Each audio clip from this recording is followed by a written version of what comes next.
Muy buenos días, compañeros. Mi nombre es Freddy Abel Peña Cañón. Soy estudiante de licenciatura en básica con énfasis en matemáticas del Cabo Chiquinquirá.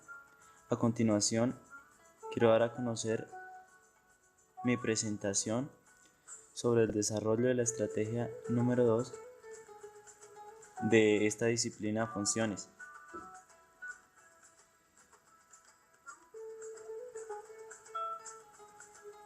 En primer lugar, las funciones son de mucho valor y utilidad para resolver problemas de la vida diaria, problemas de finanzas, de economía, de estadística, de ingeniería, de medicina, de química y física, de astronomía, de geología y de cualquier otra área social donde haya que relacionar variables.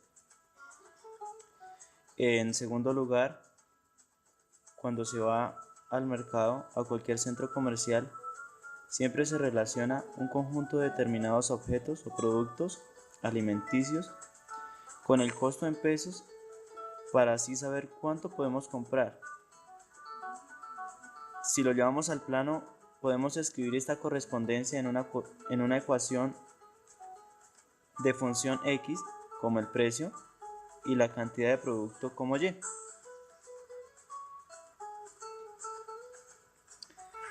Bueno, en la estrategia se formulaba la siguiente pregunta: ¿cómo se evidencia el desarrollo de la construcción del significado de la variable en el escenario de conocimiento de lo cotidiano cuando el docente explica el concepto de función? Se evidencia cuando el estudiante tiene la capacidad de resolver problemas donde se establece una relación del lenguaje algebraico con el lenguaje geométrico, el natural y el aritmético. En la educación básica y media, el concepto de función contribuye a la estructuración del pensamiento variacional y los sistemas analíticos, tal como lo establece el Ministerio de Educación Nacional en los lineamientos y estándares curriculares, pues promueve en el estudiante competencias y habilidades para observar, para medir, para registrar datos, para realizar distintas representaciones gráficas que le permiten la identificación de variables y el establecimiento de relaciones funcionales aplicables a los contextos reales.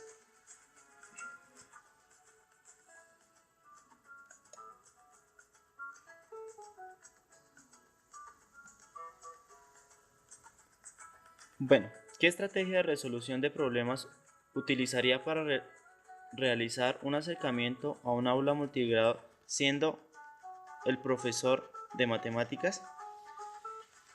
En este caso tomé como referencia al autor Barodi 1994, quien señala que es más productivo trabajar en clase con problemas genuinos, los cuales exigen un análisis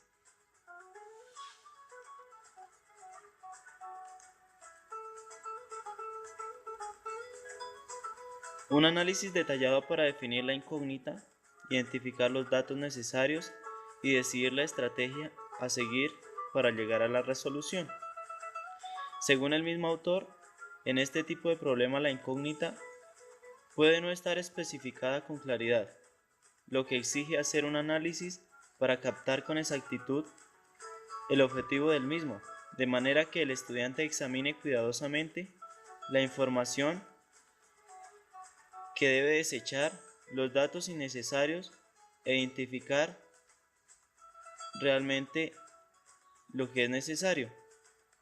Además, en problemas como estos, los estudiantes requieren pensar para elegir la estrategia de solución más eficaz, pues por sus características son factibles de aceptar en diferentes vías de solución.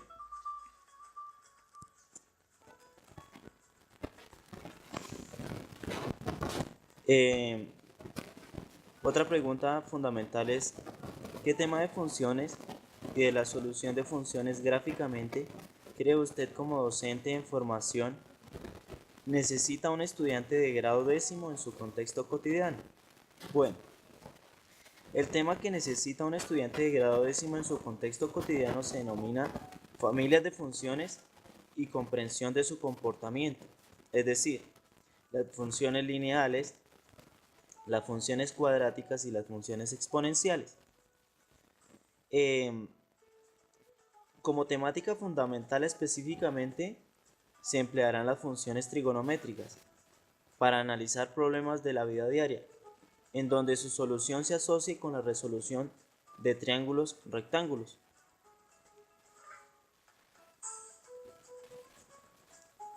Bueno, acá se puede evidenciar la infografía que se realizó en el desarrollo de la estrategia número 1. Podemos observar uno de los autores que se tuvo en cuenta, René Descartes. El ejercicio que se realizó estaba relacionado con la representación gráfica del equilibrio de la oferta y la demanda. Entonces el contexto donde se realizó la observación y la investigación fue en un centro comercial, un supermercado, autoservicio.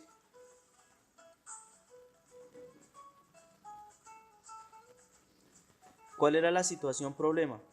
Analizar el número de personas que ingresan a un centro comercial, contando el número de compradores, la cantidad de tiempo que se demoran en comprar, el número de productos que lleva cada comprador.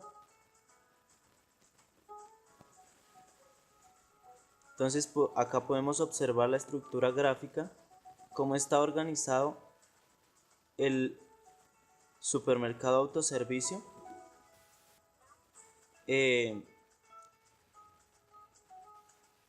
Como instrumento de recolección de datos,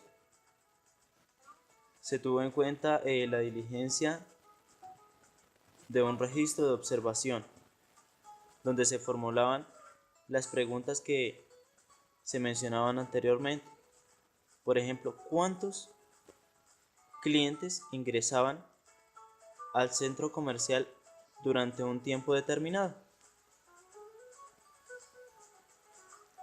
Bueno, como conclusiones, se puede decir que el concepto de función es de gran importancia porque está presente en los modelos explicativos de múltiples fenómenos, tanto sociales como naturales. De allí que sean diversas las aplicaciones prácticas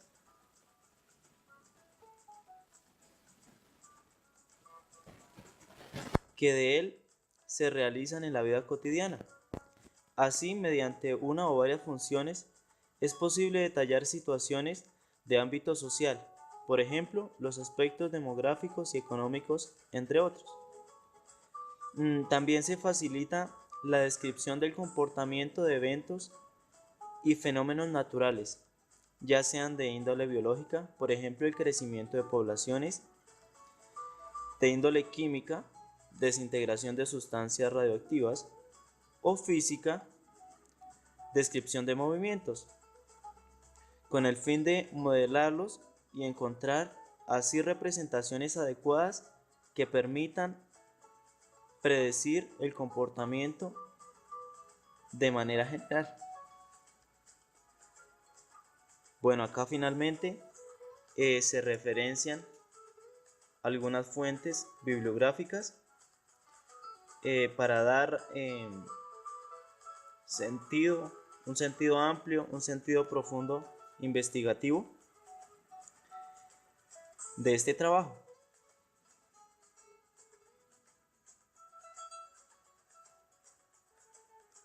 Acá la imagen representada se relaciona directamente con la temática general. Muchas gracias.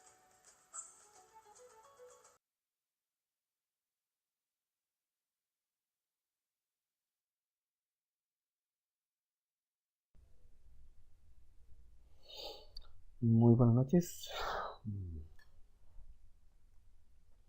Esta es la primera actividad de socialización. correspondiente a la estructura de la asignatura de funciones, donde revisaremos los aspectos pedagógicos del uso de la electricidad con respecto a la ecuación lineal. Por una parte, tenemos nuestro contexto. El contexto son muchachos de grados 10º y 11, donde normalmente en las instituciones educativas no ofrecen un fondo técnico, digamos, interesante. Son contadas las instituciones que manejan estructuras con un trasfondo técnico, con una sustentación técnica, motivo por el cual, desde la perspectiva del uso de señales o la interpretación gráfica de las señales, podemos emplear las variables propias de la electricidad y el magnetismo, en este caso corriente y voltaje, para que los muchachos en forma vivencial puedan medir, calcular y comprobar los datos que están capturando y a partir de la graficación poder predecir el comportamiento circuital de un circuito simple, una fuente de poder, una batería, un motorcito generador de corriente y una resistencia. Con respecto a la regularidad del patrón, encontramos que nada mejor que una señal, no tenemos nada mejor que una señal para determinar o enseñar los efectos de la continuidad 1 de la regularidad de los datos. En este caso nos favorece mucho el concepto de función lineal por un elemento llamado constante de proporcionalidad. La constante de proporcionalidad pues es precisamente en el caso de la ley de Ohm la resistencia, y la relación entre voltaje y corriente nos permite encontrar una constante, un elemento que se mantiene, y ese elemento que se mantiene favorece la comprensión 1 del uso de la variable, 2 del concepto de la pendiente de una recta, y 3, y no menos importante, la graficación de esa recta, de que el comportamiento físico del circuito que ellos tienen en mano como tal puede establecerse con regularidad, e inclusive podemos interpretar o extrapolar el comportamiento si empleamos una fuente de poder negativa. Entonces ahí fácilmente tenemos un escenario donde decimos: muchachos, ahora vamos a darle la vuelta a la batería y simular una fuente de poder negativa a ver qué pasa, y comprobamos si el comportamiento calculado y el comportamiento estimado es igual al comportamiento medido o el comportamiento observado. Esto obviamente es llevar a una gran cantidad de errores que los muchachos van a cometer, y es ahí donde muchos profesores de pronto son hostiles con respecto al error. Desde el punto de vista de la electricidad, del error, salvo un cortocircuito, pues obviamente con la consecuencia propia del cortocircuito, eh, manejan el error con algo de recelo. No se trata solamente de calificarles si está mal, o hacerles énfasis en la falla a la hora del cálculo. Lo importante de reconocer el error es que el muchacho está empleando un modelo matemático en su cabeza, y muchas veces en 11, 10º y 11 arrastramos con todas las deficiencias que tienen los muchachos desde primaria misma. Entonces, el hecho de que ellos puedan empezar mediante un método prácticamente científico de comprobación y verificación, que ellos puedan establecer sus propios experimentos con electricidad o inclusive con magnetismo, plasmar sus resultados y comprobar sus resultados y buscar mecanismos sociales, porque podemos crear grupos con ellos, mecanismos sociales para que resuelvan el error entre ellos. Eso favorecería muchísimo los procesos de enseñanza y aprendizaje, y para nosotros los docentes nos permite encontrar elementos muy interesantes para el fortalecimiento de su capacidad de respuesta matemática. Con respecto a la elección del tema, la ley de Ohm está en todas partes. Cualquier dispositivo que usted compre se puede reducir a una resistencia equivalente conectado a una fuente de poder. En este caso, nuestra fuente de poder pues, es la toma de corriente de 115 voltios. Entonces, para un escenario cualquiera, por ejemplo, un domicilio tiene planchas, tiene neveras, tiene computadores, tiene estufas, tiene televisores, tiene calentadores de agua, lo mismo, bombillos, PlayStation, cualquier cantidad de dispositivos se puede medir Se puede calcular y se puede analizar la carga total de la casa en una hora pico. Esto ya puede desarrollar estrategias desde el punto de vista de las ciencias sociales para, de pronto, manejos de socialización para reducción de consumo y aspectos para las ciencias naturales con respecto a la conservación del medio ambiente. Adicionalmente, el empleo de la electricidad dentro del punto de vista matemático, podemos incluir temáticas como la reducción de riesgo eléctrico o en este caso métodos de salud ocupacional, que de una u otra manera no son incluidos en los espacios escolares en enseñanza media. Y esta interacción desataría completamente las matemáticas de ese odio aversivo que muchos de los muchachos tienen. Por otra parte, el ejercicio como tal, la utilización o el empleo de la electricidad, especialmente de las señales como podemos observar aquí. Oh, me quiero ampliar. Oh, me quiero ampliar. Ya amplié. Como podemos observar. No, no pasé la página. Como podemos observar aquí.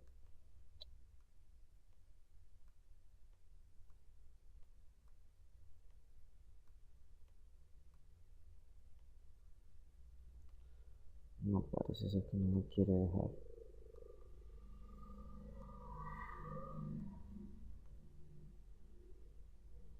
Es demasiado pesado, pero un segundo, por favor.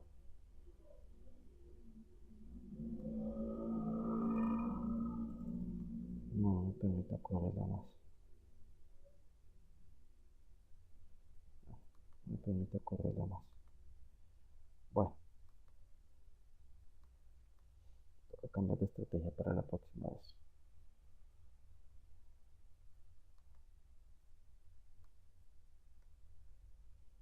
Entonces, como podemos observar aquí en la imagen, tenemos una señal que está siendo linealizada. Corresponde a una señal después instalada en un transformador AC de 12 voltios, en donde en este ejercicio de la fuente de poder tenemos a la entrada una señal senoidal de 115 voltios, la cual va a ser filtrada y modificada, que corresponde directamente a un tratamiento matemático de grado 11. Posteriormente, se realizan una serie de cálculos con respecto al amortiguamiento de frecuencia y al filtrado de frecuencia que presenta un condensador que sigue siendo elementos de grado 11. Acto seguido, se linealiza la señal se regula, se convierte en una sola línea recta, por lo tanto a partir de ahí y hacia el lado derecho ya entramos al dominio de los dispositivos conectados. Podemos tener múltiples fuentes, una, dos, tres fuentes, para ya manejar sistemas de ecuaciones lineales o mecanismos de solución un poco más complejos. Por ejemplo, podemos agregar dos, tres fuentes de poder y tenemos ya un sistema de 3x3. O podemos empezar a calcular potencias o inclusive calcular energías desde ya empleando ecuaciones cuadráticas o inclusive otro tipo de funciones. Y para los grados, noveno, octavo, sexto, séptimo, el mismo circuito en la pared, yo puedo dividirlo por etapas circuitales de acuerdo a la cantidad de resistencias, al nivel de voltaje, de manera que los niños de sexto me manejen un circuito simple, los chicos de séptimo me puedan manejar un circuito con voltajes positivos y negativos, los muchachos de octavo ya me puedan despejar ecuaciones y hallar valores de resistencia, hallar de voltajes y corrientes dentro de un circuito de una malla. Los muchachos de noveno ya pueden atacar circuitos de dos mallas con dos fuentes y resolver sistemas de 2x2. Retomo, los muchachos de décimo ya pueden realizar sistemas 3x3 o trabajarme con ecuaciones cuadráticas o inclusive con otro tipo de funciones, y los muchachos de 11 ya estarían en condiciones de hacer tratamiento de señal senoidal AC, lo que nos da en un aula multigrado un taller de 1 hora, 2 horas, una cosa impresionante con solamente un circuito y una estructura matemática. Finalmente, la electricidad es un laboratorio que recoge teorías básicas de muchos elementos, desde la cardinalidad y el conteo, pasando por los modelos de pensamiento, tanto el factual como el factor del contextual y finalmente el simbólico, que es el que nos interesa a nosotros desarrollar. Eh, Muy importante que no se necesita gran cantidad de materiales o elementos muy costosos. Ustedes con una pila de 3.7 voltios y una resistencia que vale 100 pesos, ustedes ya pueden montar un laboratorio muy interesante. Si necesitan un osciloscopio, existen programas que convierten la tarjeta de sonido del computador en un osciloscopio perfectamente. Solamente necesitan montar una tapa de filtrado y en sus pantallas ven una toma de imagen de uno de los talleres aplicados precisamente por un aula ya muchachos de técnica vocacional, ya de técnico laboral en sistemas, en donde explicamos el elemento resistivo simple y el comportamiento de la resistencia a partir de las mediciones. Por eso ven la línea como un poquito chueca. Eso es todo. Muchísimas gracias por su atención. Que tengan todos ustedes una muy, muy agradable día, tarde o noche. Que estén muy bien.